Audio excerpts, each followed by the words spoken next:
вакилони парлумони тоҷикистон тарҳеро қабул карданд ки бар асоси он шахсоне ки боис ба панҷшавии беморӣ хавфнок мегарданд аз 2 то 5 сол ва дар сурати такрор ёфтан аз 5 то 10 сол ба ҳабс маҳкум мешаванд.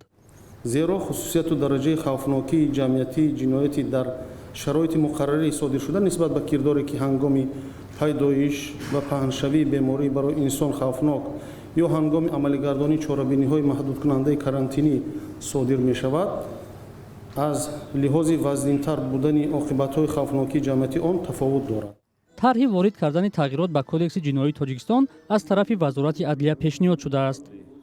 дар ҷаласа ҳамчунин тағйири иловаҳо ба кодекси маъмурӣ ворид шуд ки барои надоштани ниқоби тиббӣ аз 2 то 5 нишондиҳанда барои ҳисобҳо, яъне то 290 сомонӣ ҷарима пешбинӣ мекунад. дар шароити пайдоиш ва паҳншавии беморие ки барои инсон хавфнок аст ё ин ки ҳангоми амалигардонии чорабиниҳои маҳдудкунандаи карантинӣ дар ҷойҳои ҷамъиятӣ бархилофи талаботи махсуси мақомоти ваколатдори давлатӣ дар соҳаи тандурустӣ бениқоб қарор доштанд, ба андозе аз 2 то 5 нишондиҳанда, яъне агар нишондиҳанда имрӯз 58 сомон бошад, 116, ниҳоӣ то 290 сомонӣ пешниҳод карда шудааст.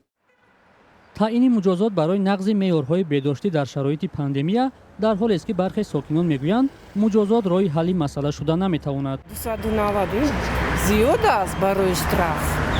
фикр мекунам ки нафароне ки аз ин масъала камтар канораҷӯӣ мекунанд, камтар фориғбол ҳастанд, барои ҳамин хуб аст.